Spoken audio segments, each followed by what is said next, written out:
Itu mah kata-kata cewek sekarang ya. Kalau Aisyah kan elegan kan nggak ngomong gitu. Akhirnya pas Nabi datang Aisyah diam. Aisyah diam, kata Nabi, Aisyah kenapa? Aisyah kenapa? Oh jadi gitu, di belakang ternyata sekarang minum madu lagi. Hah?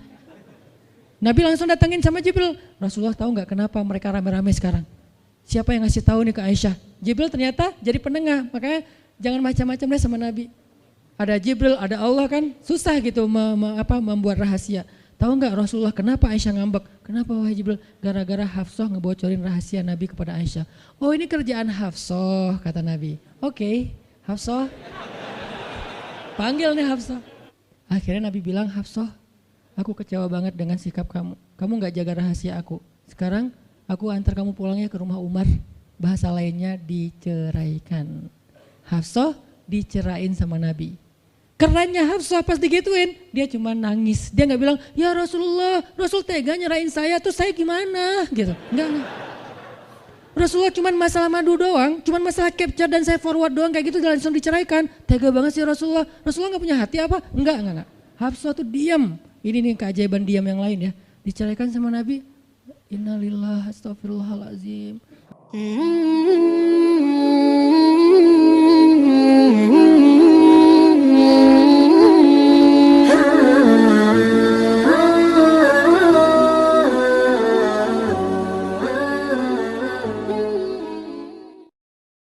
Bismillahirrahmanirrahim. Bismillahirrahmanirrahim. Assalamualaikum warahmatullahi wabarakatuh. Alhamdulillahirabbil alamin, hamdan katsiran thayyiban mubarakan fih kama yuhibbu rabbuna wa yarda. Asyhadu an la ilaha illallah wahdahu la syarika lah wa asyhadu anna Muhammadan abduhu wa rasuluhu la nabiyya ba'dah. Allahumma salli wa sallim wa barik ala sayyidina Muhammadin kama dzakarahu adz-dzakirun al-akhyar. Wa salli wa sallim wa barik ala sayyidina wa habibina Muhammadin makhtalafal lailu wan nahar. Wa salli wa sallim wa barik ala sayyidina wa habibina wa azimina Muhammad wa alal muhajirin wal ansar. Rabbi syrah li sadri wa yassir li amri wahlul 'uqdatan min lisani yafqahu qawli. Rabbana inna nas'aluka ilman nafi'a wa qalban khashi'a wa amalan salihan maqbula wa hayatan tayyiba.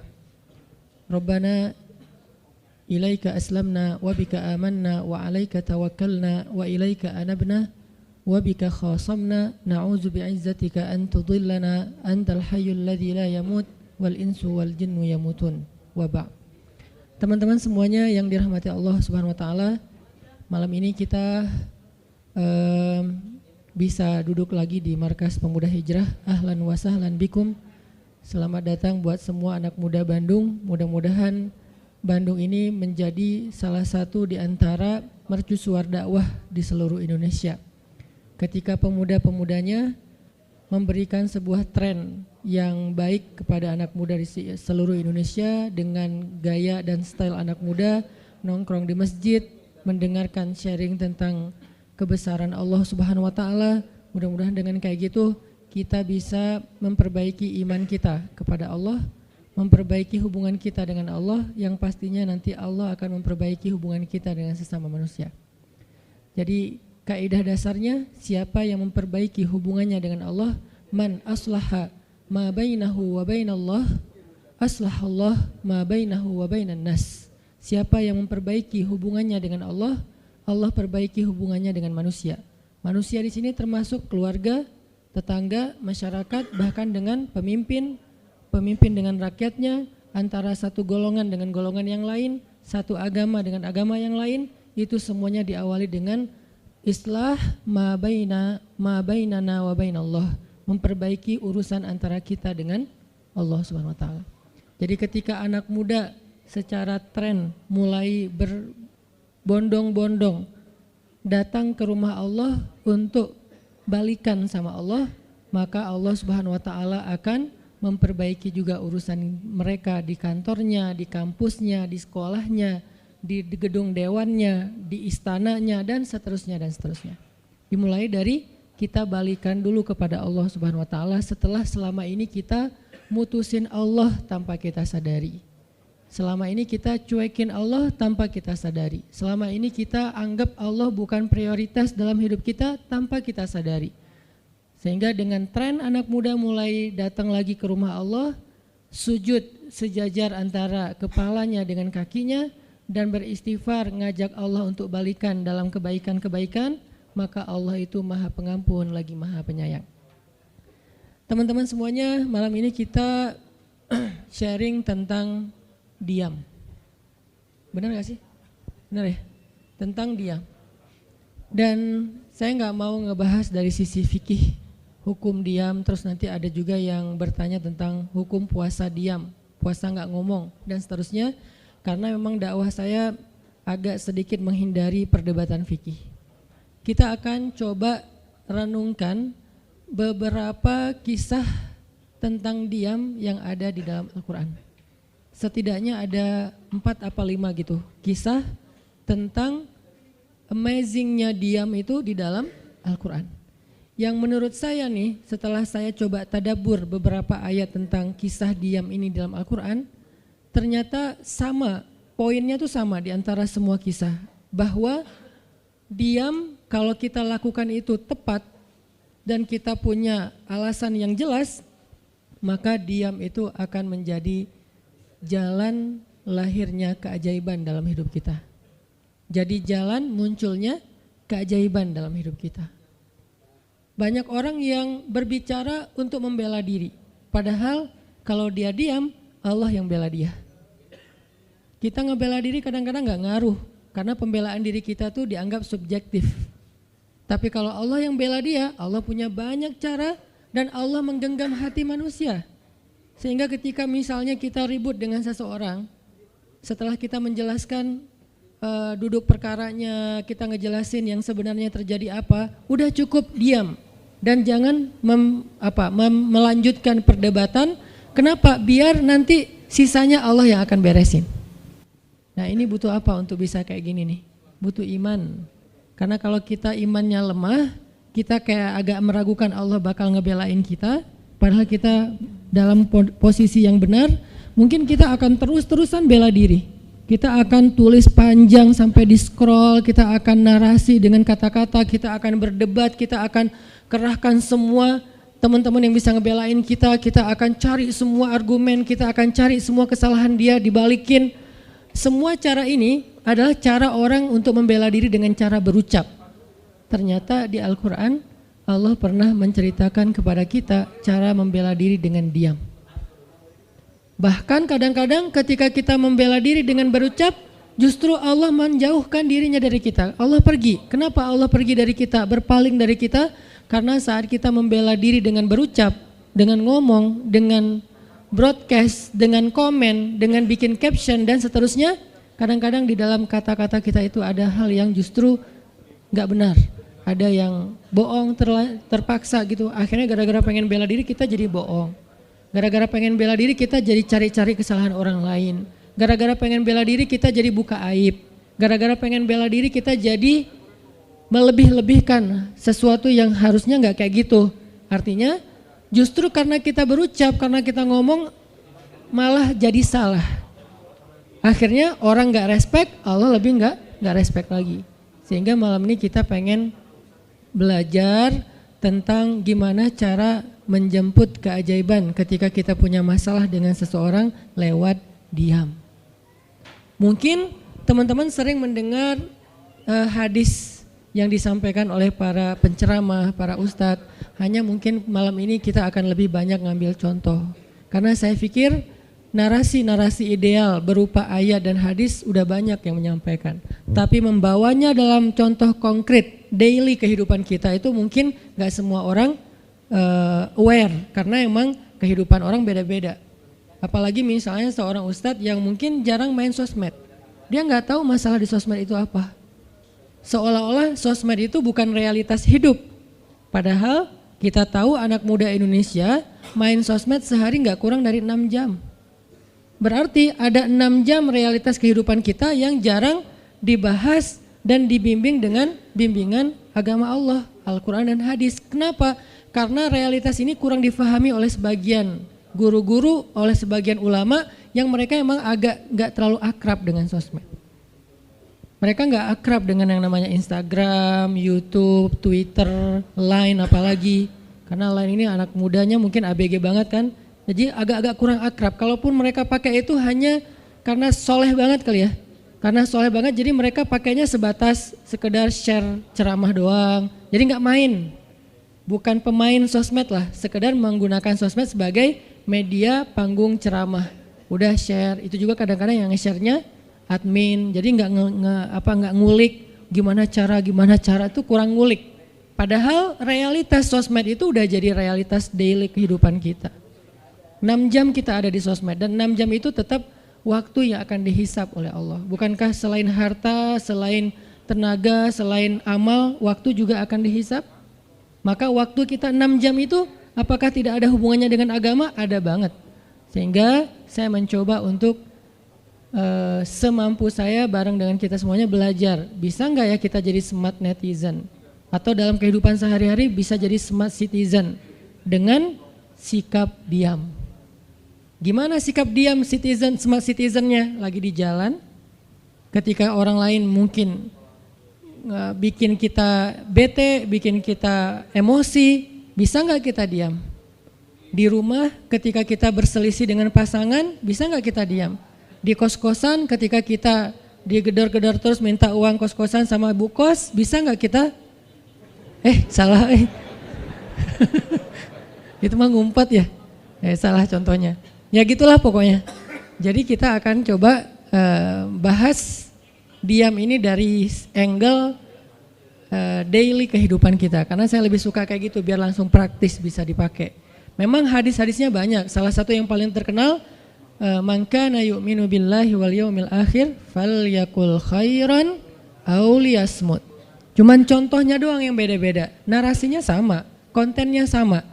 Cuman contohnya beda tergantung angle seorang ustadz dan wawasan kehidupan yang dia jalanin. Dia hidupnya sebagai apa? Kalau hidupnya sebagai seorang ustadz yang ada di dalam masjid, mungkin ya contoh-contohnya adalah tentang di dalam masjid, tentang bergaul sesama ustadz, dengan aktivis, manggilnya akhi ukhti.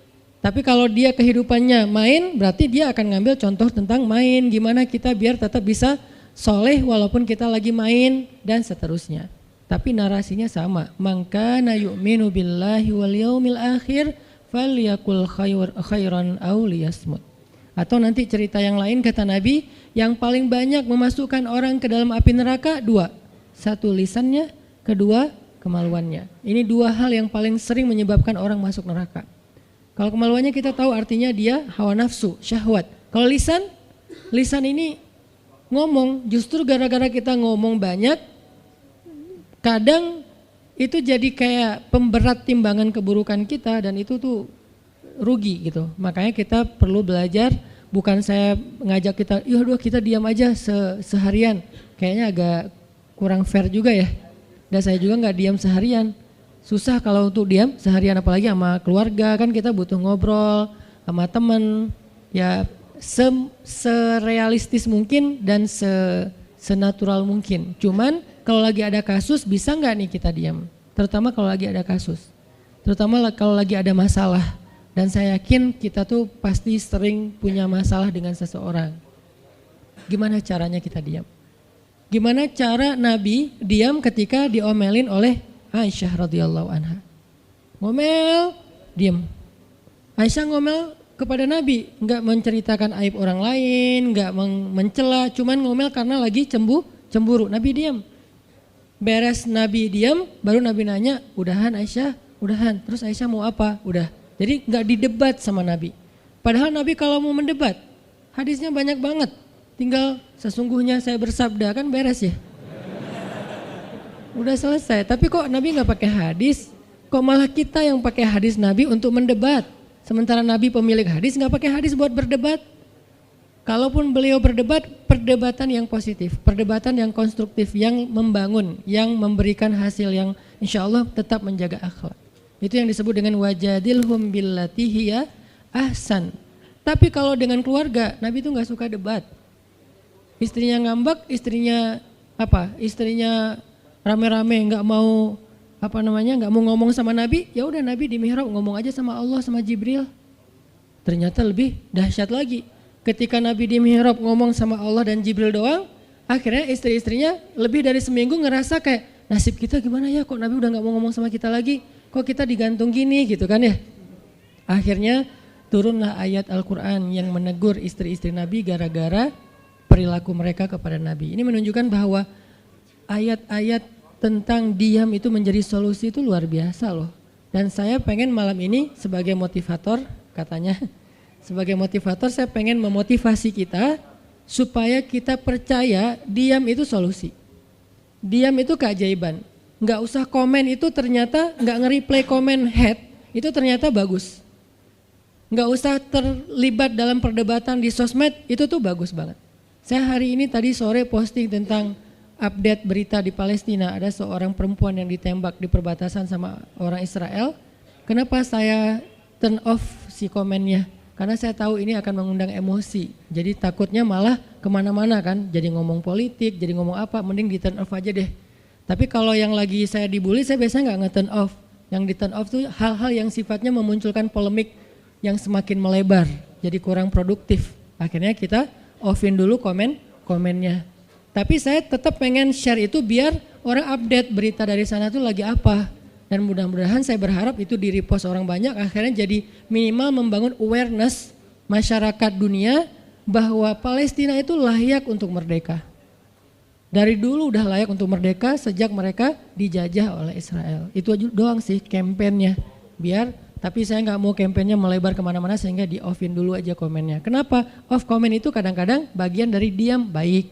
Ngapain juga kita ladenin komen yang macam-macam, walaupun mungkin komennya itu ada yang kita berpihak sama dia, sepaham dengan dia, ada yang beda. Tapi tetap aja saya lihat kadang-kadang komen itu berlebihan. Sampai muncul kalimat-kalimat mencela, sampai marah-marah, sampai caps lock tanda seru kan ya. Ini kan nggak nyaman lagi kan kalau udah kayak gini, mending diam. Nah di sini kita pengen belajar, diam itu ternyata ajaib. Diam itu ternyata benar-benar kata orang emas.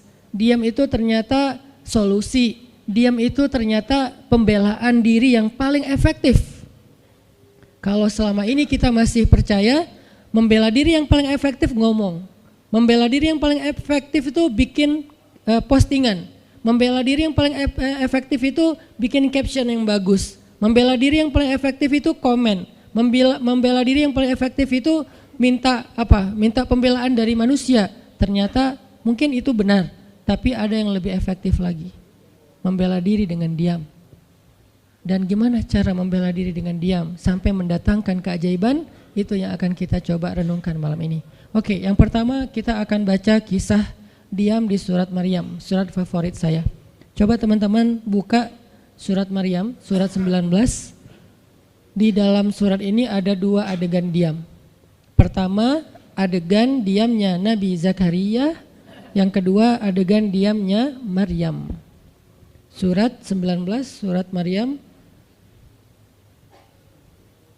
ayat 10.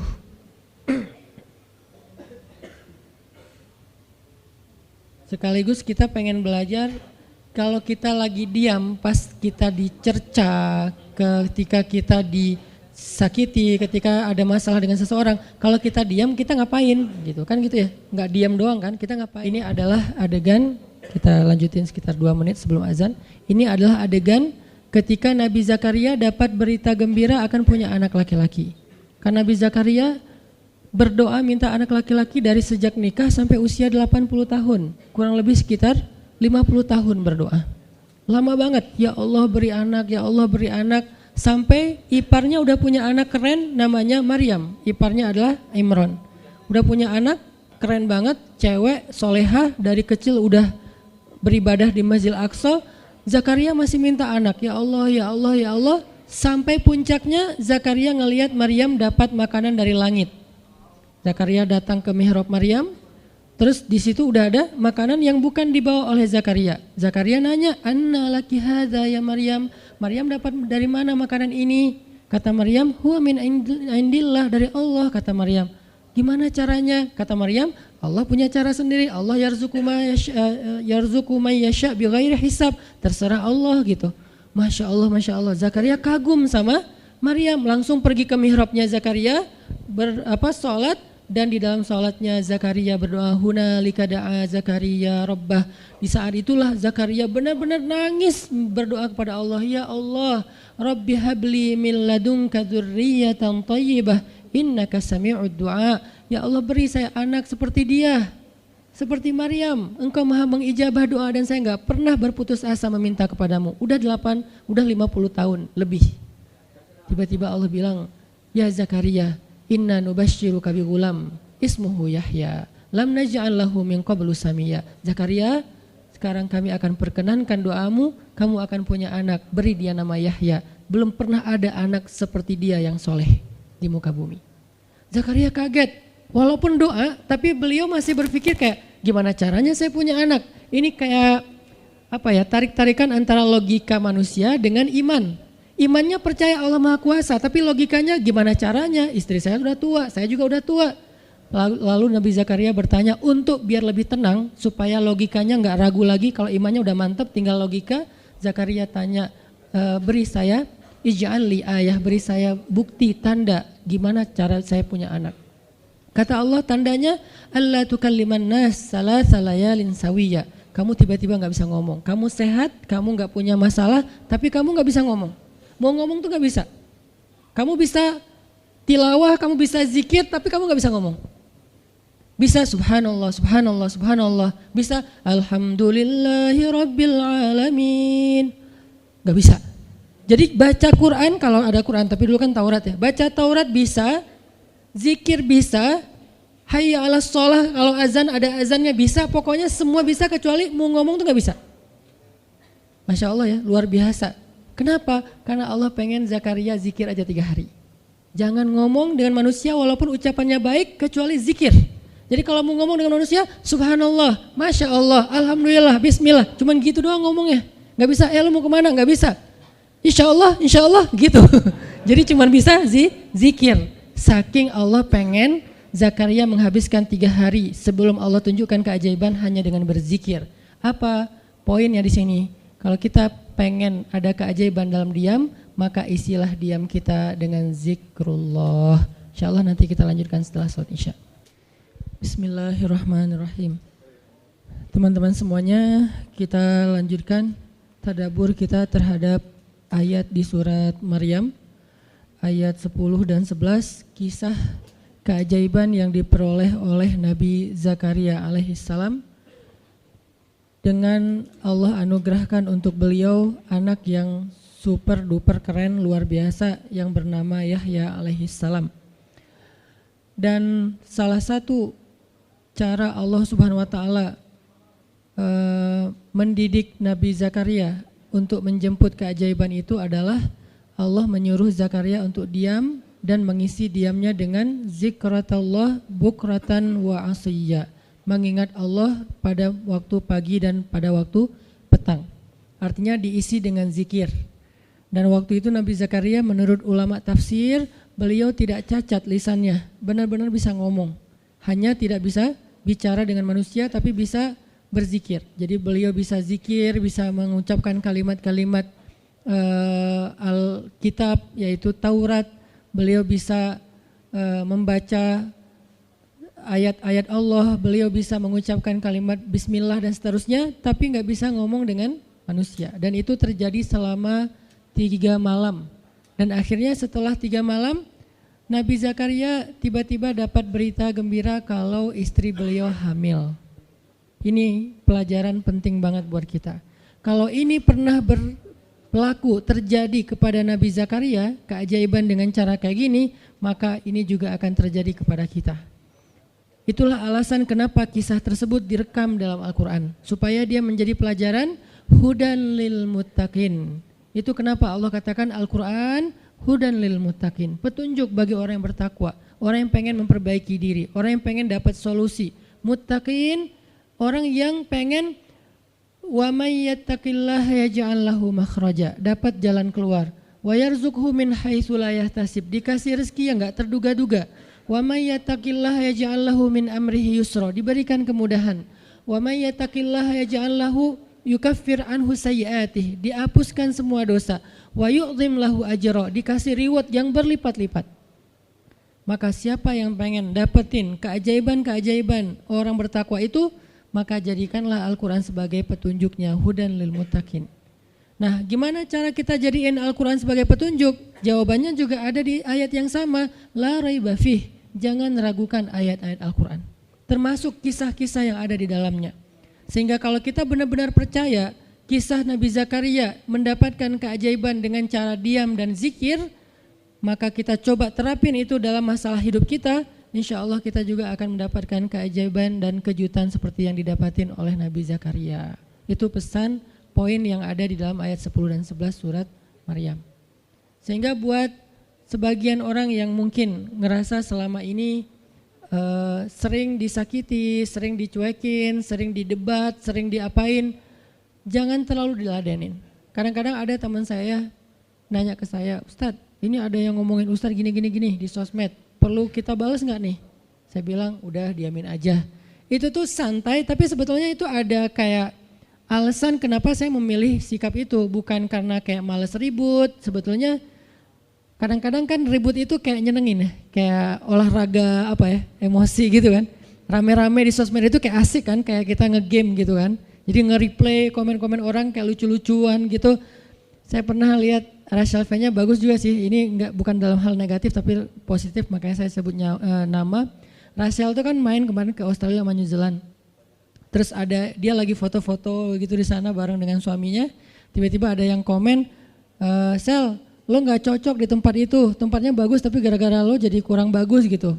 Terus dia jawab, ya gue nggak cocok tapi dompet gue cocok, kata dia. Kadang-kadang perlu digituin juga sih ya, biar paham. Karena kata Ustaz Abdul Somad, sombong kepada orang yang sombong adalah sedekah. Tapi itu mah pilihan. Rachel memilih sikap santuy. Tapi dengan dia guyonin, kalau saya memilih sikap diam aja deh. Karena saya takut kalau saya ngomong malah jadi panjang debatnya, dan saya merasa nggak mampu untuk selalu membela diri dengan argumen. Karena membela diri dengan argumen kadang-kadang ya kalau bahasa Ustadz Umar Mita, orang yang mencintaimu tidak butuh alasan, orang yang membencimu tidak akan menerima alasan. Jadi kayak ya udahlah, diamin aja. Ternyata dengan kita diam muncul aja keajaiban, banyak keajaiban. Jadi benar-benar saya percaya banget diam itu tuh keajaiban. Dan itu berlaku dalam dakwah, berlaku dalam masalah keluarga. Ketika istri lagi ngambek, dia misalnya komen panjang di sosmed, di WhatsApp misalnya, dia kayak misalnya namanya juga lagi ngambek ya, ngomong panjang di WhatsApp. Kalau saya sabar untuk diam, itu tuh beres dengan sendirinya dan akhirnya malah lebih baik. Tapi kalau saya kepancing, jadi kita balas-balesan. Sepanjang hari WhatsAppan terus nggak beres-beres, tapi hasilnya makin lama tuh tangan pegel, hati panas. Karena kayak pengen dia balas apa, oh balesin lagi, balas apa, balesin lagi, terus aja gitu, habis energi dan kerasa gitu, capeknya tuh luar biasa. Tiba-tiba muka jadi lebih tua gitu kan ya, tiba-tiba berkerut semua, terus warna kulit makin doff gitu. Ini gara-gara efek stres kali ya. Jadi intinya adalah jangan diladenin, diamin aja setelah kita klarifikasi fitnah. Kalau itu berbentuk fitnah, tetap kita butuh tabayun, klarifikasi biar tidak menyebar fitnah. Tapi beres klarifikasi nggak usah diperpanjang. Berapa kali mungkin teman-teman ngelihat, mungkin saya pernah nggak ada apa-apanya sih dibandingkan Ustadz Felix. Kalau beliau lebih pro lah dalam masalah kayak gini. Kalau saya beberapa kali dibully di sosmed, pernah nggak saya ladenin? Hampir nggak pernah. Cuman klarifikasi maksudnya, udah beres, diamin aja, diamin.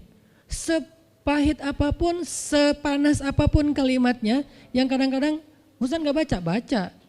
Penasaran soalnya. Kalau kita diam karena nggak baca mungkin nggak ada challenge-nya kan. Ini baca komennya semua sampai ribuan itu satu-satu dibaca tuh. Oh gini ya, bisa gini ya orang ngomong teh. Terus aja dibacain satu-satu. Capek cari air putih, minum lagi, baca lagi gitu. Terus sampai beres dibaca itu. Mungkin 2 hari lah baru khatam. Saking banyaknya komen. Tapi mencoba lagi belajar, bukan udah jago enggak, sama sekali enggak, mencoba lagi belajar, bisa enggak setelah udah panas banget, gergetan banget, beberapa udah bisa banget tuh dibalesin, di replay, jangan deh. Ada yang udah di replay panjang, dihapus lagi enggak jadi. Kenapa? Karena masih belajar yakin diam itu keajaiban. Dan selama ini saya ngebuktiin diam itu emang keajaiban. Kenapa? Karena Allah pernah mengisahkan kisah Zakaria dan kisah-kisah yang lain, bagaimana mereka dapetin keajaiban dengan cara diam. Ini yang kita coba pengen rubah sedikit persepsi kita.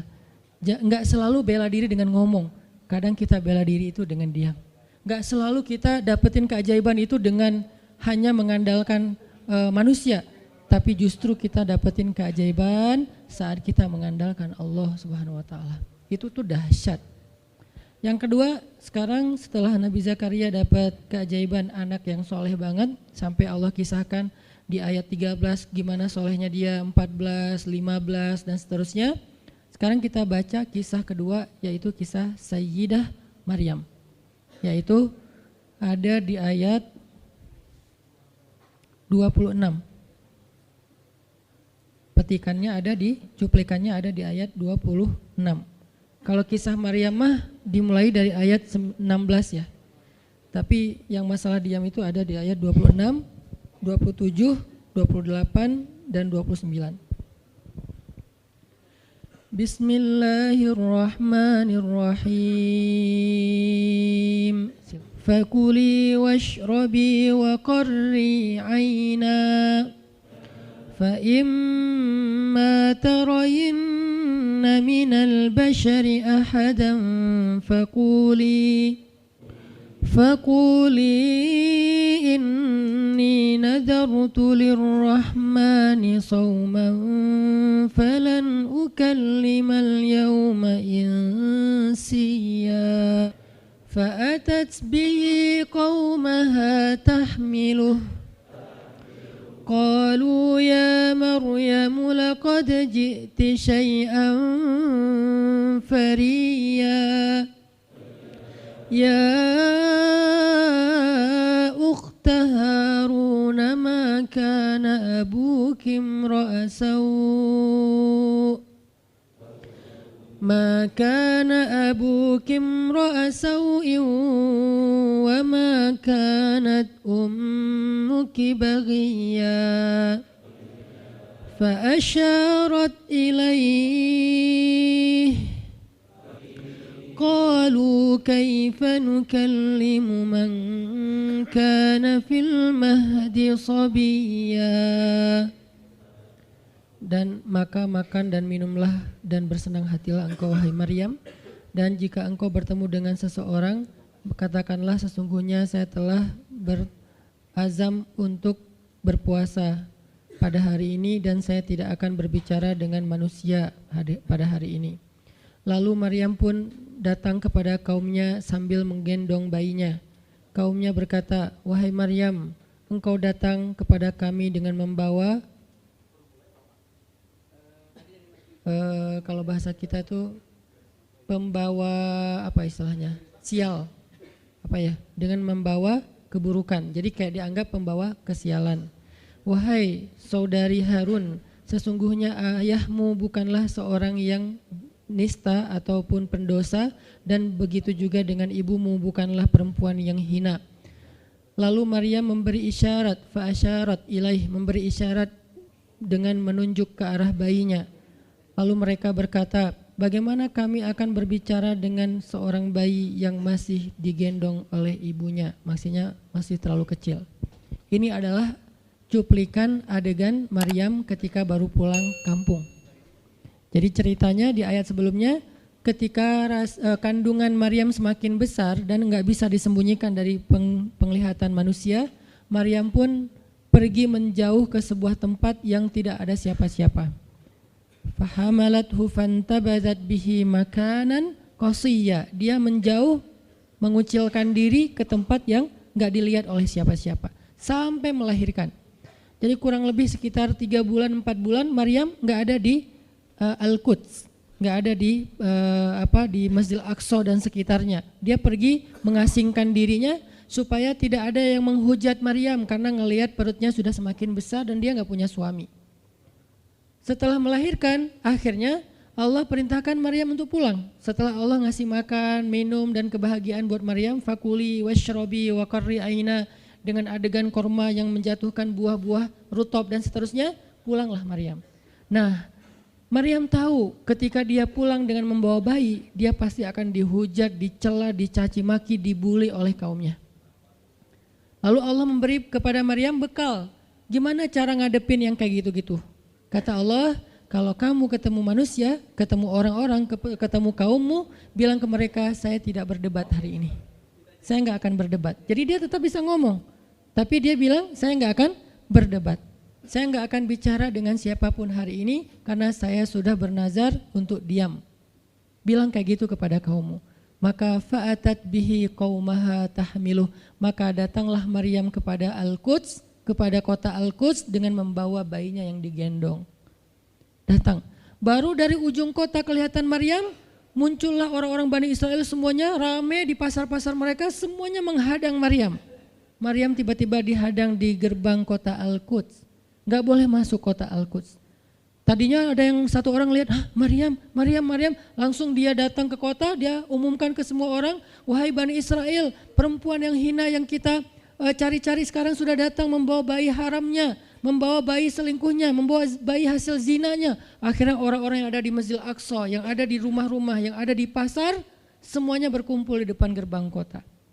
Menghalang Maryam masuk. Kebayang gak perasaan Maryam? Padahal dia itu lahir di situ, dia beribadah di situ, ayahnya orang situ, ulama pula, pamannya Nabi pula di situ, tapi dia sekarang dihadang oleh semua penduduk Al-Aqsa, penduduk Al-Quds, Bani Israel. Ketika Maryam mendekat, mereka mengatakan, ya Maryam, laqad ji'ti syai'an fariya. Ini bahasa Al-Quran. Kalau aslinya lebih tercela daripada ini, karena ini bahasa Al-Quran yang tinggi, Allah menggunakan bahasa simbolik saja. Yang terjadi, mereka mencela Maryam. Mereka bilang, Maryam kamu pembawa sial, Maryam kamu perempuan hina, Maryam kamu tukang zina, Maryam kamu selingkuh, Maryam kamu ternyata pelakor, segala macam. Kebayang gak seorang perempuan yang mulia dituduh dengan kata-kata kayak gini? Sedih, pengen jawab, pengen bilang saya ini nggak pernah berbuat dosa, ini nih Allah yang ngasih kepada saya nggak punya suami dan saya diberikan anak yang suci dan segala macam. Enggak. Tanya kepada Zakaria kalau nggak percaya, saya punya buktinya segala macam, nggak usah, diam aja. Maryam bisa ngomong kalau mau. Maryam by the way adalah perempuan secerdas Sayyidah Aisyah. Dia itu kayak Aisyah cerdasnya, kayak Khadijah bijaksananya, kayak Fatimah lembutnya, kayak Asia sabarnya. Maryam itu istimewa, sampai sebagian ulama mengatakan Maryam satu-satunya nabi dari perempuan. Satu-satunya nabi dari golongan perempuan. Sebagian kecil ulama ada yang menyebutkan demikian. Sehingga mereka menyebut Maryam alaihassalam. Saking Maryam ini keren banget, istimewa banget. Tapi jumhur ulama sejarah mengatakan Maryam bukan nabi, tapi dia perempuan soleha, orang soleh, bahkan satu dari 4 perempuan sempurna di muka bumi dan tidak ada yang kelima. Cuman ada 4. Kamula minar rijali katsir, kata Nabi. Laki-laki yang sempurna itu banyak, yaitu para rasul dan para nabi. Walam yakmul minan nisa illa arba'ah, tidak ada perempuan yang sempurna kecuali 4. Asiyah istri Fir'aun, kemudian Maryam anaknya Imran, kemudian Khadijah istri Rasulullah dan Fatimah bintu Rasulullah. Artinya Maryam ini istimewa banget. Dia kalau mau argumen, dalilnya lebih banyak daripada para rabi-rabi Yahudi yang ada di situ. Karena ketika Maryam dulu berkhidmat di Masjid Al-Aqsa, Maryam itu enggak belajar seperti yang lain-lain. Karena kan dulu orang Bani Israel itu paling anti sama cewek ya. Buat mereka perempuan itu kasta kedua. Seolah-olah perempuan itu enggak punya hak yang sama dengan laki-laki. Laki-laki punya hak belajar di Masjid Al-Aqsa, perempuan enggak boleh. Ini kesenjangan gender di masa Bani Israel dulu. Jadi kalau ada yang mau nuduh Islam sebagai tidak memperhatikan masalah gender, dia harusnya baca sejarah. Justru Islam, Al-Quran, Taurat, Injil mengangkat perempuan untuk setara dengan laki-laki. Awalnya perempuan itu hina di masyarakat Bani Israel, dianggap pembawa sial. Sampai masyarakat jahiliyah sebelum Islam datang, apa yang terjadi dengan bayi perempuan? Dibenamkan dalam pasir hidup-hidup, dibunuh, dilempar dari bukit supaya mati langsung seketika. Kenapa? Termasuk Umar pernah membunuh bayi perempuan. Umar radhiyallahu an. Kenapa dia sedih banget? Karena dia ingat masa lalu ketika dia pernah membunuh bayi perempuan. Kenapa mereka membunuh bayi perempuan? Karena dianggap perempuan ini membawa sial. Tapi datang Islam mengubah tradisi itu. Mengubah persepsi publik. Yang tadinya perempuan dianggap hina, dalam Islam dikatakan surga ada di bawah telapak kaki ibu. Muncul harga diri perempuan naik. Apalagi sebaik-baik kalian yang paling baik untuk istrinya dan aku yang paling baik untuk istriku di antara kalian. Muncul lagi hadis kalau seandainya laki-laki mau bersabar terhadap istrinya maka harusnya dia bersabar 70 kali sehari kalau dia disakiti oleh istrinya. Yang ke 71 baru dia boleh marah. 70 belum boleh marah. Jadi perempuan, ibu-ibu, istri kalau mau bikin suaminya sebel sampai 69. Atau 70 boleh lah. Tapi yang ke 71, nah ini udah layak dimarahin. Tapi kan gak pernah ada sampai 70 kan. Paling juga 10%-nya lah, 7 kali sehari. Dan itu istiqomah setiap hari. Hari ini kok kamu gini lagi sih, kemarin udah beda hari. Jadi beda hitungannya, 0 lagi mulai dari awal. Tapi nanti ada hadis penyeimbang. Nabi itu kan bijaksana banget. Yang diajarin bukan cewek doang, cowok juga diajarin. Ketika hadisnya supaya memuliakan perempuan ada, nanti ada lagi hadis laki-laki. Seandainya seorang perempuan menjilat luka dan darah dan nanah di tubuh suaminya, itu belum bisa membayar satu saja kebaikan suami kepada dia. Jadi menjilat lukanya aja belum bisa bayar kebaikan, terus ngapain marah-marah coba. Sehingga dua-duanya ada nasihat untuk suami. Kalau istrinya lagi ngambek, namanya juga lagi sedih, ya udah kamu sabar aja 70 kali. Untuk istri, jangan ngambek karena kalau kalian berbuat baik aja belum bisa bayar kebaikan mereka. Terus gimana dong Ustadz? Ya udah, sekarang solusinya adalah sama-sama mengambil sisi baiknya. Kayak gitu nasihat Nabi. Makanya saya agak kurang setuju kalau khutbah Jumat itu memakai hadis menjilat darah dan nanah. Karena yang dengar suami. Wah bener nih khutbah Jumat, saya senang banget khutbah Jumat hari ini. Pulang-pulang, mah tadi khutbah Jumat keren banget. Nih mah, kebenaran aku catat, nih mah gak bisa. Kalau khutbah Jumat pakailah hadis sabar 70 kali. Menasihati suami. Kalau majelis taklimnya ibu-ibu, masalah tadi seandainya saya boleh menyuruh manusia sujud kepada manusia, saya suruh sujud istri kepada suami. Masing-masing ada hadisnya, jangan disilang. Ini gak bijak dalam ceramah, karena harusnya memberi nasihat yang bisa memperbaiki, bukan menambah tuntutan baru. Wah benar nih kalau suami saya dengar, harusnya suami saya datang, Ustadz boleh enggak acara selamatan di rumah saya nanti temanya ini gitu. Kalau perlu ngundang Ustadz yang dia kenal, request dulu untuk ngemojokin pasangan, ini enggak bijak. Balik lagi ke cerita tadi, Maryam tuh pinter banget, cerdas banget. Dari kecil dia udah hafal Taurat. Ibarat anak sekarang hafal Quran. Dan lebih sulit ngafal Taurat daripada Quran. Kenapa? Karena bahasa Al-Quran itu sastra banget. Jadi ngafalnya itu kayak ngafal syair. Itu aja udah susah kan? Kebayang gak ngafal Taurat? Lebih sulit lagi tuh. Dan Maryam dari usia di bawah 5 tahun udah khatam Taurat. Udah tahu tafsir Taurat usia 7 tahun. Bahkan saking keren dan pinternya Maryam, kadang-kadang ketika Maryam ngobrolin tentang Taurat sama Zakaria, itu Zakaria sampai geleng-geleng kepala. Maryam, gitu maksudnya? Sampai nanya ke Maryam. Gitu maksudnya. Maryam ngomongnya ke Zakaria udah kayak ngajar gitu. Saking pinternya Maryam. Jadi hadis-hadis Zakaria Maryam hafal. Kan para anbiya itu punya hadis kan. Hadis Zakaria dihafal oleh Maryam. Tauratnya Musa dihafal oleh Maryam. Kebijaksanaan para nabi dihafal oleh Maryam. Dia dari usia 10 tahun itu udah jadi ulama besar Maryam. Artinya kalau misalnya orang mau berargumen dengan Maryam, dia punya banyak bahan. Dia punya banyak narasi. Dia lagian Maryam itu pintar ngomong. Tapi Maryam diam. Jadi kalau kita ngerasa pintar ngomong, pintar komen, pintar apa, tetap aja kita punya alasan harusnya kita diam. Karena Maryam yang lebih daripada kita ternyata juga diam. Akhirnya Maryam diam. Dikatakan ya ukhta Harun. Diingatkan lagi dengan kemuliaan keluarga Imran. Ya ukhta Harun ma akana abuki imra'asau wa ma kanat ummuki baghiya. Ayah kamu itu Imran loh Maryam, kamu enggak malu punya bayi di luar pernikahan sementara keluarga kalian itu keluarga baik-baik. Apa kamu tega menyakiti ayahmu, mencoreng nama besar dan nama baik keluarga besarmu dan seterusnya. Maryam makin luar biasa, panas banget, sedih banget. Dan Maryam itu yang lebih berat lagi teman-teman. Mungkin kalau kita digituin agak kebal ya. Terutama cowok lah. Cowok kalau digituin agak kebal karena emang kurang berperasaan sih kalau cowok ya. Coba lihat dari angle cewek. Cewek itu lebih peka loh dari kita. Kita mah mungkin lebih mudah lah diam. Diomelin, diam aja. Karena kita kan orangnya agak santuy gitu kan. Kalau cewek tuh gak bisa gitu. Makanya lihat angle ini dari angle cewek. Kalau tadi Zakaria, sekarang Maryam. Dan Maryam lebih peka daripada semua cewek yang ada di muka bumi. Lebih perasa lagi daripada perempuan yang ada di muka bumi. Sangat-sangat pemalu.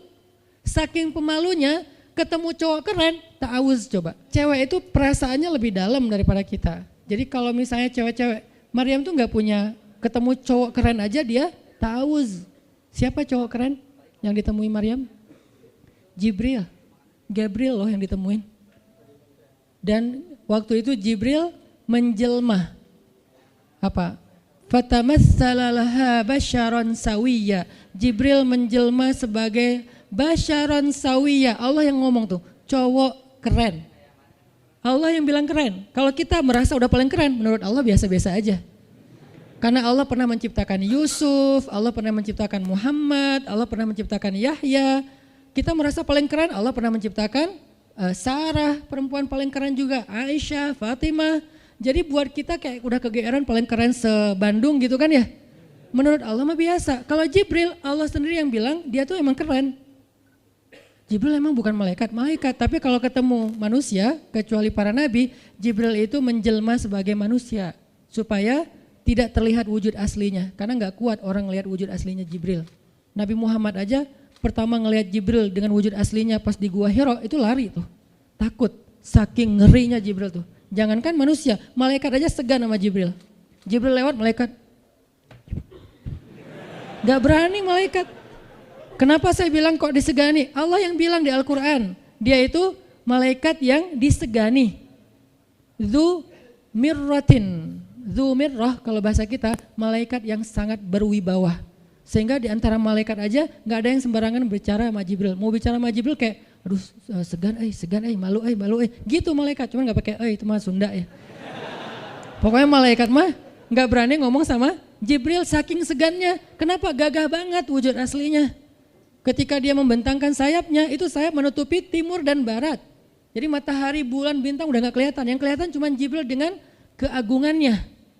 Itu belum Allah ya, baru ciptaan Allah. Jibril salah satu makhluk Allah yang paling agung. Sehingga saking kerennya Jibril, Allah gak menyebutnya dengan nama malaikat. Padahal golongannya malaikat, tapi Allah menyebutnya dengan Ruhul Quds, Roh Kudus, yaitu Jibril. Nah ketika ketemu dengan Maryam, Jibril bermisal itu menjelma sebagai basyaran sawiyah, cowok keren banget. Saking kerennya Jibril, Umar aja terkesima ngeliat Jibril. Pernah Jibril datang ngajarin iman, Islam, ihsan kepada Nabi Muhammad, dan Umar ngeliat Jibril terkesima, gak bisa ngomong, diam aja. Benar-benar speechless banget nih Umar. Jibril udah pulang, baru Nabi nanya, Umar tahu nggak itu siapa? Hah, apa Rasul? Gitu. Saking masih kayak terkesima. Apa Rasul? Tahu nggak barusan siapa? Siapa ya Rasulullah? Saya nggak kenal orang itu, kok keren banget. Kata Rasul, itulah Jibril. Masya Allah, itu Jibril. Ya Alhamdulillah bisa ngeliat Jibril langsung, tahu gitu tadi. Gitu ya. Kalau bahasa kita mah udah langsung pengen foto-foto kan sama Jibril. Kebayang nggak cowok sekarang lihat Jibril? Baru lihat apa? Artis Korea aja kita udah kayak gimana kan, BTS atau apa, udah segala macam, udah guling-guling, udah gigit jari, baru BTS doang. Kadang-kadang nggak ngeliat BTS langsung, cuma lihat di TV doang, udah aku nggak bisa gini, aku nggak bisa gitu kan ya. Belum ketemu Jibril loh. Jadi nggak ada lah artis sekarang Jibril. Baru Yusuf aja udah pada ngiris tangan, belum malaikat. Sampai ketika cewek-cewek ketemu Yusuf, mereka bilang apa? Ini bukan manusia, ini malaikat. Jadi gantengnya Yusuf tuh bukan ganteng-ganteng apa? Itulah. Ganteng kok hewan gitu kan. Ini ganteng-ganteng malaikat. Belum ada tuh film atau sinetron itu. Yusuf itu ganteng-ganteng ganteng-gantengnya tuh malaikat. Levelnya tuh level malaikat. Jadi kalau ada Jibril, ada Yusuf kayak, nih yang mana Yusuf, mana Jibril ya? Keren dua-duanya. Nah Jibril datang ketemu Maryam bukan di atas panggung rame-rame. Berdua coba, intimate banget kan. Kalau di atas panggung teriak-teriak gak keren lah, biasa aja. Ini tuh berdua, private banget. Di satu ruang kecil, berdua gak ada yang tahu, tiba-tiba Jibril berdiri di depan Maryam senyum dengan khas senyumnya malaikat yang mematikan gitu. Maryam pas buka mata lagi zikir ngelihat Jibril depan matanya keren banget. Langsung Maryam bilang apa? A'udzubillah. Cie, wibawa banget kan Maryam? A'udzubirrahmani minka in kunta taqiyya. Jadi emang elegan sih orang-orang soleh tuh. Dia langsung nunduk, dia bilang A'udzubirrahmani minka in kunta taqiyya. Aku berlindung kepada Allah yang Maha Rahman. Kenapa ngomongnya Rahman? Karena keren. Kalau enggak keren, a'udzubillah. Karena keren, a'udzubirrahman. Tapi masih ta'awuz, cuman pakainya Rahman karena Allah tuh Maha Pengasih yang udah bikin kamu tuh keren. Diksinya luar biasa ya. Maryam enggak bilang a'udzubillahi minasyaitonirrajim. Enggak, ini enggak layak dibilang syaitan, ini terlalu keren. Jadi enggak bisa a'udzubillah, a'udzubirrahman. Berarti Maryam itu pinter. Sampai dia bisa memilih diksi Asmaullahil Husna. Dia nggak pakai diksi Allah, dia pakai diksi Ar-Rahman. Karena yang datang itu wajahnya tuh wajah orang baik, tapi keren. Akhirnya, A'udzubirrahmani minka in kunta taqiyya, kata Maryam. Jibril juga elegan, paham maksud Maryam. Maksudnya, kamu siapa? Itu pertanyaannya. Maryam nggak nanya, kamu siapa ya? Enggak gitu. Kan kayak culun-culun kayak caper gitu kan. Kamu siapa ya? Aku ada salah sama kamu. Enggak gitu sih Maryam ngomongnya. Saking elegannya Maryam, dia nanya kamu siapa tapi pakai kalimat zikir. Keren gak sih? Kita kadang-kadang zikir, A'udzubirrahmani minka in kunta taqiyya. Artinya apa Mbak? Sama-sama gak elegan ya. Kalau Maryam sama Jibril dua-duanya elegan. Bahasa orang elegan tuh emang banyak kode sih.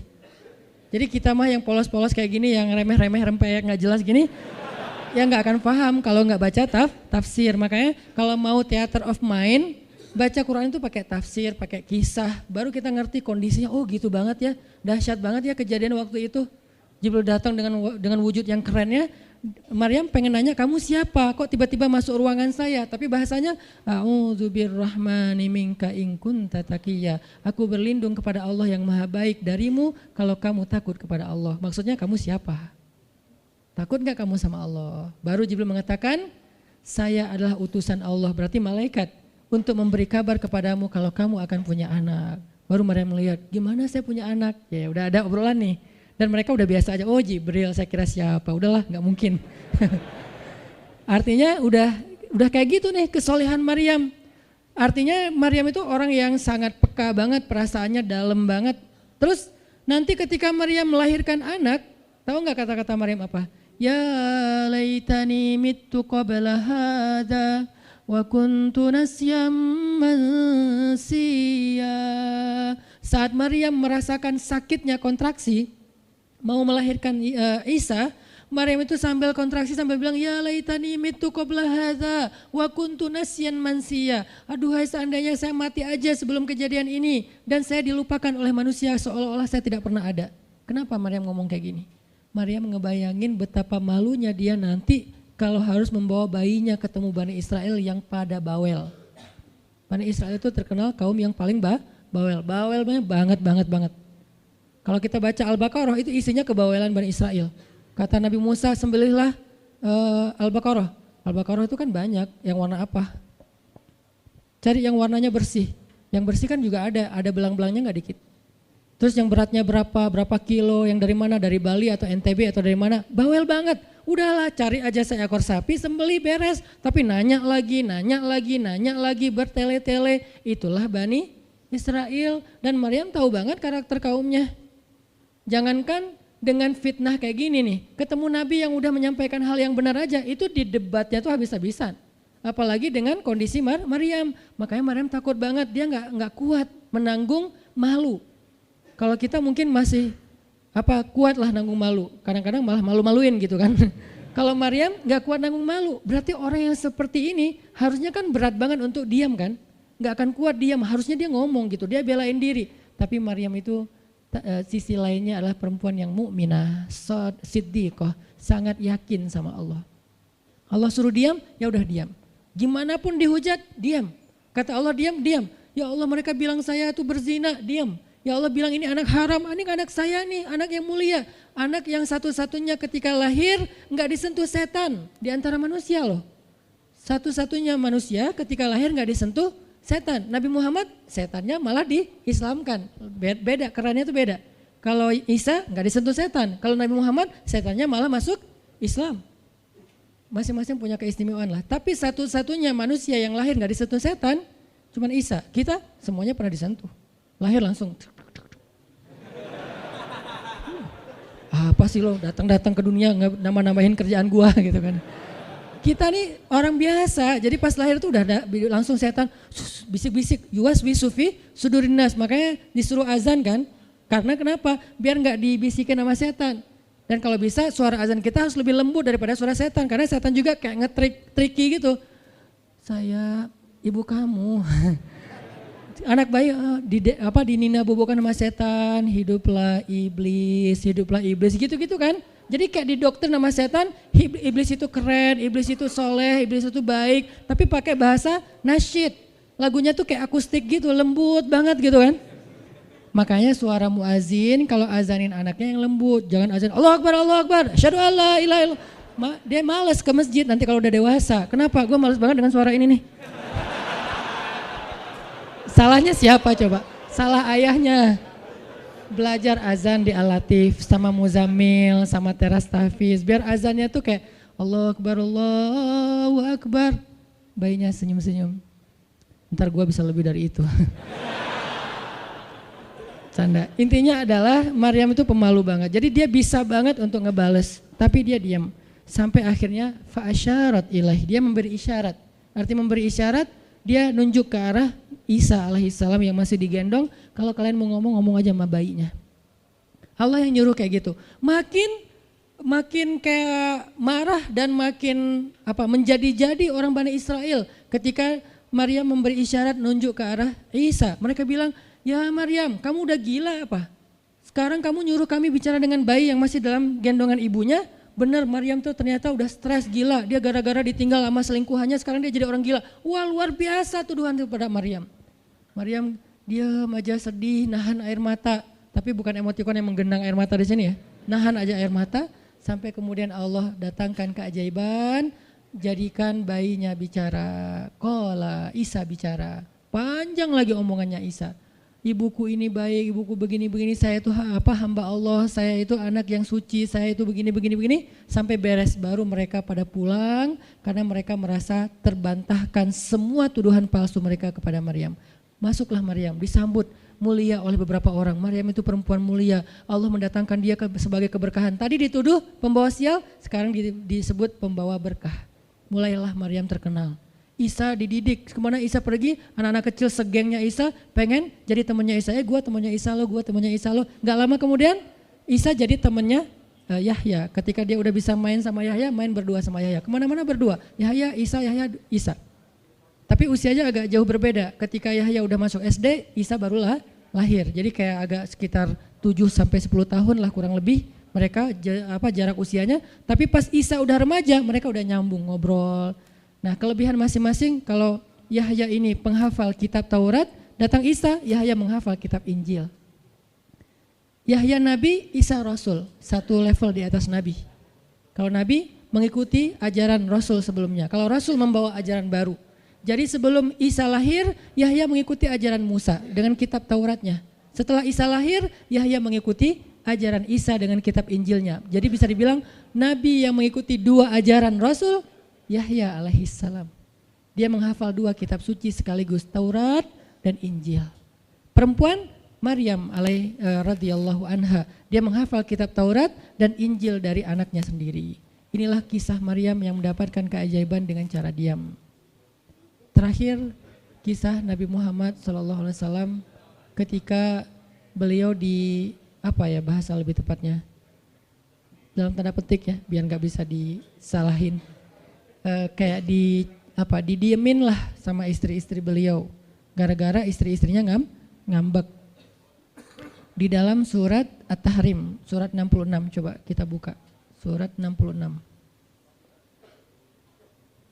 Ini juga kalau teman-teman baca kisah surat ini tuh luar biasa ya, kita kayak baca novel atau kayak nonton film, keren banget. Saya memang senang banget dengan sirah Nabi dan para anbiya, dan terutama kalau sirah ini berbentuk storytelling, bukan data sejarah ya, karena membaca data sejarah itu emang agak-agak liar sih.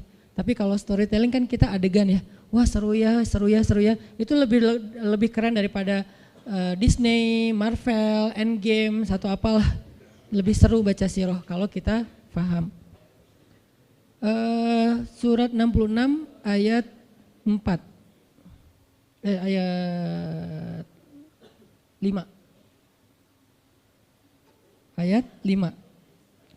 Itu tuh ceritanya, saya langsung ke ceritanya aja. Ceritanya kan waktu itu Nabi itu punya kebiasaan. Kalau habis asar sampai maghrib, Nabi ngapain pertanyaannya? Apa sih yang dilakuin Nabi antara asar dengan maghrib?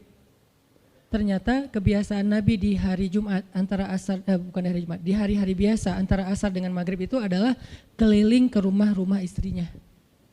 Antara asar dengan maghrib itu waktu family time lah, keliling antara rumah-rumah istrinya. Kalau nggak habis dalam satu hari, besok dilanjutin. Nah hari itu Nabi datang ke rumah Maria yang dari Mesir itu, istri beliau yang dari Mesir, Maria Kiptiyah, dan lama di rumah Maria, nggak pindah-pindah gitu. Sementara Hafsah sama Aisyah udah nungguin Nabi di rumahnya Aisyah berdua, karena emang Hafsah sama Aisyah ini kan ngegeng banget ya berdua ya. Kayak soulmate banget lah, walaupun sama-sama istri Nabi, tapi mereka kayak fair, berdua tuh nggak ada masalah. Kalau yang dengan yang lain mereka cemburu. Nungguin di rumah Aisyah, Hafsah, Nabi di rumah siapa sih sekarang? Kata Hafsah, di rumah Maria. Kok lama banget sih di rumah Maria, dikasih makan apa sih? Nggak tahu tuh, dari tadi kita tungguin nggak datang-datang, kan sesama cewek nih ngobrol. Lama nggak datang-datang, menjelang maghrib Nabi baru datang. Aisyah udah agak bete nih, lama banget sih giliran di Maria aja datang lama, di rumah saya nggak datang-datang. Begitu Nabi datang, tuh Nabi datang. Diam aja Aisyah sama Hafsah. Assalamualaikum. Waalaikumsalam. Kayak ngambek gitu kan. Kata Nabi, Aisyah kenapa? Hafsah kalian kenapa? Kata Aisyah, ya iyalah sedih. Kok di rumah Maria lama banget dikasih makan apa sih, enak ya? Kata Aisyah. Enggak makan apa-apa, cuma minum madu. Oh kata Hafsah, pantesan kok bau mulutnya nggak enak. Pasti madunya nggak benar tuh di sana tuh. Iya nggak benar, jangan minum madu lagi kata Aisyah. Kata Nabi, ya udah mulai sekarang saya nggak akan minum madu lagi. Demi apa? Menyenangkan hati Aisyah. Aisyah langsung yes, Nabi nggak akan minum madu lagi demi saya. Berarti saya kan istimewa banget. Kenapa bisa istimewa? Karena aslinya Nabi itu hobi banget minum madu. Kayak saya mungkin senang minum kopi. Tapi demi istri, mulai sekarang saya nggak akan ngopi lagi. Kan istri saya ngerasa, wah demi aku tuh dia nggak mau ngopi lagi. Kan keren kan? Akhirnya Aisyah ngomong ke istri-istri yang lain, kalian tahu nggak? Kata Aisyah, kayak ngomong di grup gitu kan. Tapi grupnya bukan grup WhatsApp, grup mereka gitu. Kalian tahu nggak? Nabi sekarang nggak akan minum madu lagi loh. Kenapa? Karena aku. Wah keren ya Aisyah, istimewa banget ya. Sampai Nabi rela nggak minum madu, padahal madu itu baik. Nabi senang juga demi Aisyah, ya demi aku gitu. Akhirnya Aisyah bahagia. Allah nggak ridho.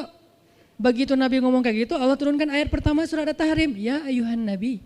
Jibril langsung turun, ya Rasulullah ada pesan. Ada pesan tuh dari Allah. Kata Rasulullah, pesan apa Jibril? Nih, ya ayuhan Nabi. Lima tuharrimu ma ahallallahu lak tabtaghi mardhata azwajik. Kenapa engkau mengharamkan apa yang Allah sudah halalkan bagimu? Hanya pengen menyenangkan hati istrimu, wahai Rasul? Astagfirullah, salah ngomong saya. Mengharamkan ya Allah halalkan. Astagfirullah ya Allah, mulai sekarang saya akan minum madu lagi. Astagfirullah maafin saya ya Allah. Jibril balik ke Allah kasih tahu Nabi akan minum madu lagi. Nabi ngomong ke istri-istrinya, ngumpulin semuanya kecuali Aisyah. Semuanya dikumpulin. Ada Hafsah di situ. Wah istri-istriku, maaf ya aku salah ngomong kemarin depan Aisyah. Sekarang aku akan meralat, mulai sekarang aku akan minum madu lagi di rumah-rumah kalian. Jadi kalau sore aku lagi datang, siapkanlah madu seperti biasanya. Terus istri-istri Nabi ngerasa, Masya Allah Nabi sekarang minum madu lagi demi kita, gitu kan ya. Kan antara mereka kan saling pengen nunjukin siapa yang paling istimewa kan. Demi kita sekarang Nabi udah minum madu lagi, Nabi sampai meralat kata-katanya. Akhirnya ternyata kalimat itu sama Hafsah disampaikan ke Aisyah. Kalau bahasa sosmed kita di capture, di forward. Kan bahaya banget kan. Disampaikan ke Aisyah. Aisyah tuh lihat Nabi sekarang minum madu lagi loh. Demi siapa coba? Demi kami. Aisyah, innalillah, jadi Nabi gini. Cuman Aisyah gak sampai ngomong kayak kita. Dasarnya cowok dimana aja sama gitu. Itu mah kata-kata cewek sekarang ya. Kalau Aisyah kan elegan kan nggak ngomong gitu. Akhirnya pas Nabi datang Aisyah diam. Aisyah diam, kata Nabi, Aisyah kenapa? Aisyah kenapa? Oh jadi gitu, di belakang ternyata sekarang minum madu lagi. Hah? Nabi langsung datangin sama Jibril. Rasulullah tahu nggak kenapa mereka rame-rame sekarang? Siapa yang ngasih tahu nih ke Aisyah? Jibril ternyata jadi penengah, makanya jangan macam-macam deh sama Nabi. Ada Jibril, ada Allah kan, susah gitu membuat rahasia. Tahu nggak Rasulullah kenapa Aisyah ngambek? Kenapa wahai Jibril? Gara-gara Hafsah ngebocorin rahasia Nabi kepada Aisyah. Oh ini kerjaan Hafsah, kata Nabi. Oke, Hafsah. Panggil nih Hafsah. Dipanggil Hafsah, kata Nabi, Hafsah, kamu udah membocorkan rahasia saya. Ini menurut sebagian tafsir. Memang ada banyak tafsir sih. Salah satu tafsirnya kayak gitu. Hafsah, kamu udah membocorkan rahasia aku. Dan sekarang istri-istri pada ngambek. Istri yang lain juga ikut ngambek sekarang gara-gara Nabi kayak sekali minum madu, sekali nggak minum madu. Yang lain pada diam semuanya. Datang ke rumah Ummu Salamah. Assalamualaikum, Ummu Salamah, waalaikumsalam. Tadi kayak aku belum selesai jemuran, dah langsung pergi jemuran. Gak mau ngomong sama Nabi. Maria, assalamualaikum, waalaikumsalam. Kayaknya tadi aku lagi sibuk nyetrika deh. Jadi gak ada yang mau ngomong sama Nabi. Diam semuanya. Nabi kan jadi sedih kan. Gara-gara siapa coba? Gara-gara Hafsah. Akhirnya Nabi bilang, Hafsah, aku kecewa banget dengan sikap kamu. Kamu gak jaga rahasia aku. Sekarang aku antar kamu pulangnya ke rumah Umar. Bahasa lainnya diceraikan. Hafsah dicerain sama Nabi. Kerennya Hafsah pas digituin, dia cuma nangis. Dia gak bilang, ya Rasulullah, Rasul tega nyerain saya, terus saya gimana? Gitu. Enggak.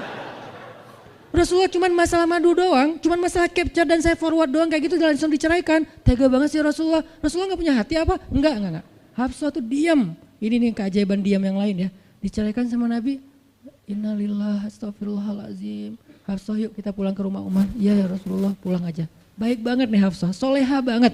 Jadi by the way emang semua istri Nabi itu soleha, cuman namanya perempuan kadang-kadang muncul sifat dasarnya mereka cemburu, mereka sedih, mereka baper. Tapi itu manusiawi dan perempuan yang soleha pun merasakan hal itu. Hafsah pulang ke rumah Umar. Assalamualaikum, waalaikumsalam, dibuka sama Umar. Ya Rasulullah, Hafsah langsung masuk ke kamarnya. Ya Rasulullah, anak saya bikin salah apa? Pasti dia nyakitin Rasulullah ya. Maaf ya Rasulullah. Langsung Umar marah-marah. Hafsah, kamu ngapain sama Rasulullah? Hafsah diam aja. Dimarahin habis-habisan sama Umar. Umar tahu sendiri sayang banget kan sama Nabi. Ketika ada masalah antara Nabi dengan anaknya, pasti yang dimarahin anaknya, bukan Nabi. Nabi pulang, Hafsah diomelin sama Umar. Diam aja, nggak ngomong apa-apa. Diam. Akhirnya Jibril turun. Jibril turun, ya Rasulullah ada pesan dari Allah. Apa wahai Jibril? Di surat At-Tolak, surat putus. Kan At-Tolak itu artinya diputusin. Bahasa ini pesantrennya dicerai. Turun surat At-Tolak. Kata Jibril, Allah nyuruh kamu raji'ha ya Rasulullah. Raji'ha innaha qawwamah sawwamah fa innaha min azwajika fil jannah. Wahai Rasulullah, rujuk Hafsah, rujuk Hafsah. Disuruh rujuk. Allah enggak redha Rasul menceraikan Hafsah. Tahu nggak kenapa Allah begitu membela Hafsah ketika Hafsah ada masalah dengan Rasul? Salah satunya karena Hafsah diam. Harusnya Allah ngebela Rasul, Umar aja ngebela Rasul, sahabat-sahabat ngebela Rasul karena Rasulullah selalu benar. Tapi Allah ngebela Hafsah, kenapa? Karena Hafsah diam, sebegitu ajaibnya diam. Sampai ketika ada seorang perempuan bermasalah dengan kekasih Allah, Allah malah membela perempuan ini, bukan kekasihnya. Raji'ha ya Muhammad, rujuk Hafsah, dia itu istrimu di dunia dan di surga. Akhirnya Rasulullah, jadi saya rujuk wahai Umar, ya Hafsah masih nangis di kamarnya. Balik lagi Rasulullah naik onta ke rumah Hafsah, assalamualaikum, waalaikumsalam. Ya Rasulullah, udah saya marahin tuh. Hafsah kata Umar, udah gak apa-apa Rasulullah, udah gak usah bersedih, udah saya marahin habis-habisan dia tuh. Kata Rasulullah, Umar, aku pengen ngomong sama Hafsah. Ya Rasulullah jangan, biar saya aja ngomong, dia emang gak bisa ketemu sama Rasul. Ya Umar, aku pengen ketemu sama istriku. Hah, istrimu? Hafsah itu Rasulullah, keluar lagi Hafsah. Soleha banget, lembut banget, keluar. Ada apa ya Rasul? Hafsah tuh gak marah-marah. Ada apa ya Rasul? Hafsah, aku pengen ngomong sama kamu. Umar diam bingung. Kata Rasulullah, Hafsah, aku ingin ajak kamu balikan. Romantis gak sih? Rasul pengen ngajak Hafsah balikan. Kok balikan sih Ustaz? Ya rujuk kan balikan. Rujuk artinya kembali ya balikan. Hafsah balikan yuk. Umar bingung, hah balikan? Hafsah, Allah yang nyuruh aku untuk merujuk kamu. Umar makin bingung, Hafsah kamu keren banget, sampai Allah belain kamu gitu. Kata Nabi, Hafsah, Allah turunkan ayat khusus tentang kamu di surat ini. Umar makin bingung, sampai turun ayat, Masya Allah, anakku ini subhanallah, Masya Allah gitu kan ya. Akhirnya Ya Rasulullah, Allah sampai menurunkan ayat tentang masalah ini. Alhamdulillah, Hafsah sujud syukur, Hafsah nangis, Hafsah langsung meluk Rasul. Umar, aduh gimana nih?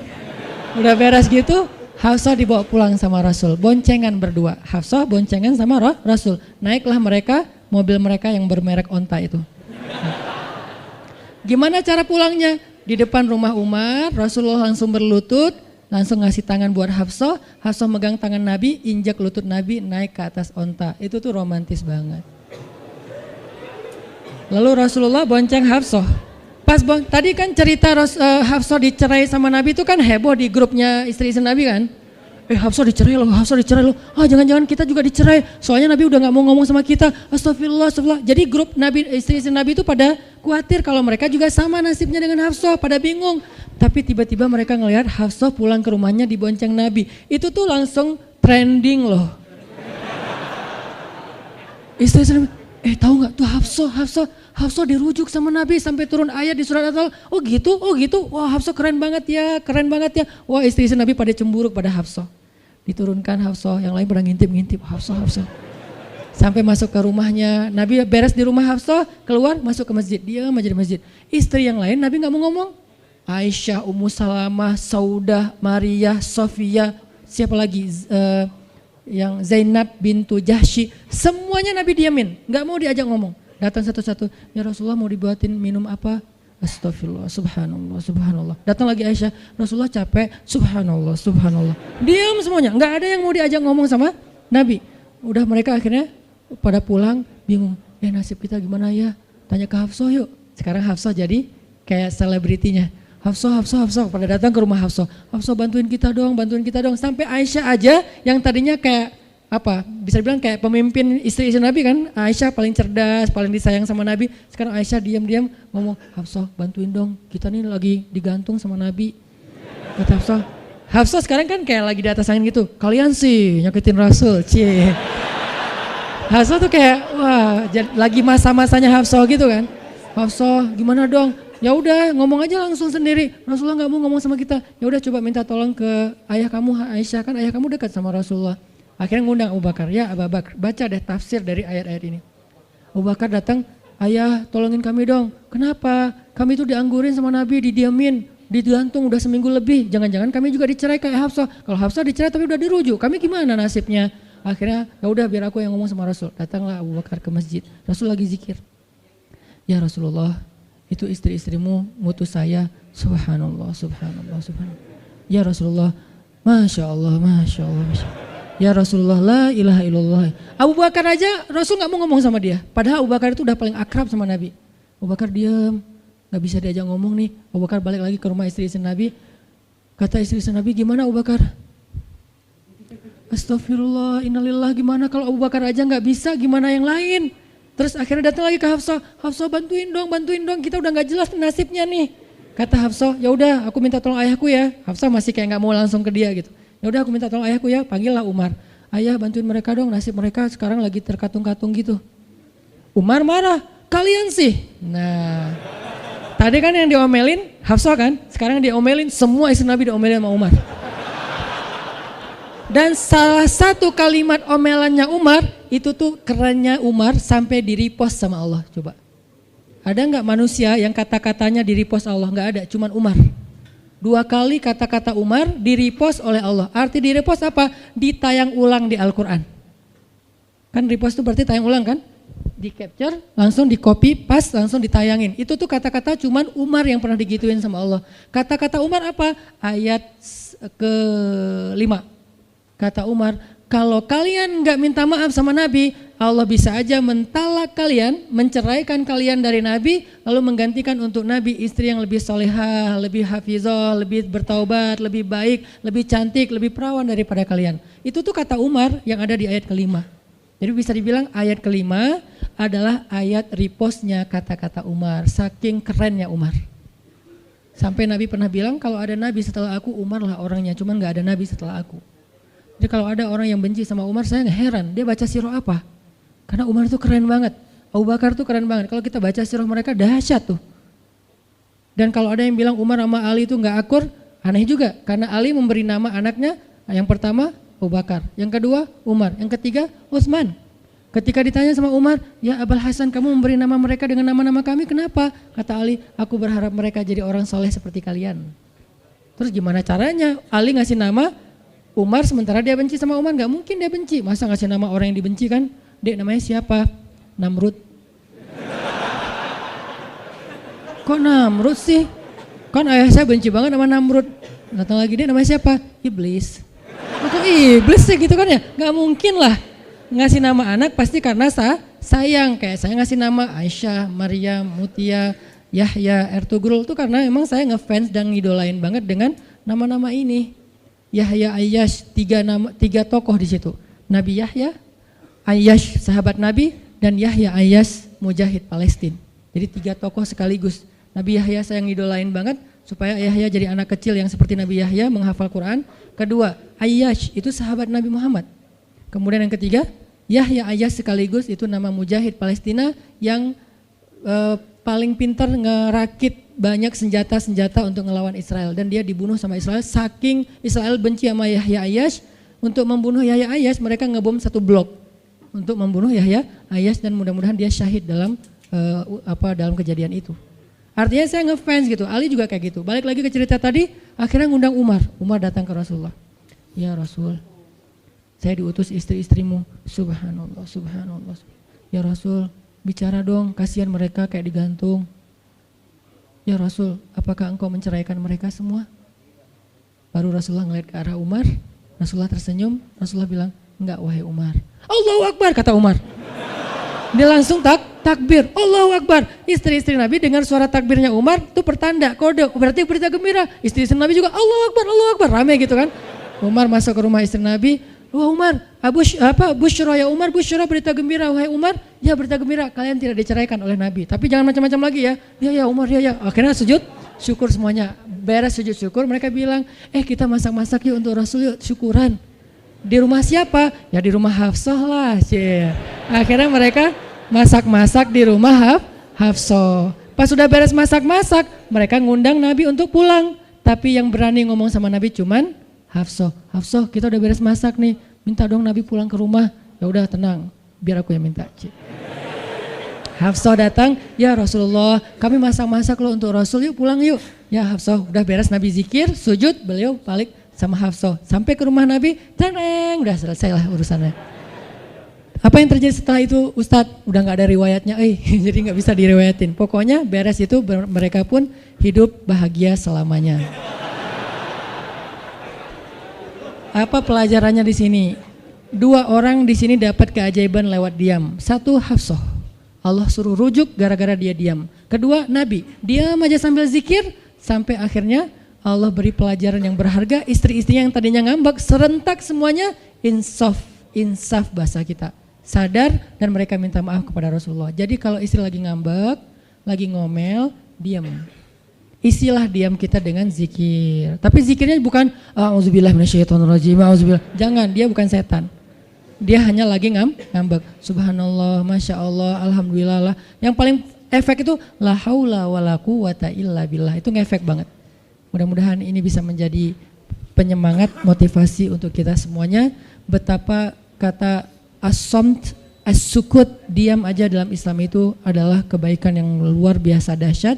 Mudah-mudahan itu bisa jadi behavior, perilaku kita sehari-hari, perilaku kita di sosial media, perilaku kita di jalan, di rumah, dimanapun. Sehingga orang yang sudah hijrah, udah ngaji, mukmin harusnya bisa menjadikan diam sebagai bentuk pembelaan diri kalau dia ada masalah. Barakallahu fiikum, subhanakallahumma wa bihamdika, asyhadu an la ilaha illa anta, astaghfiruka wa atubu ilaik. Assalamualaikum warahmatullahi wabarakatuh.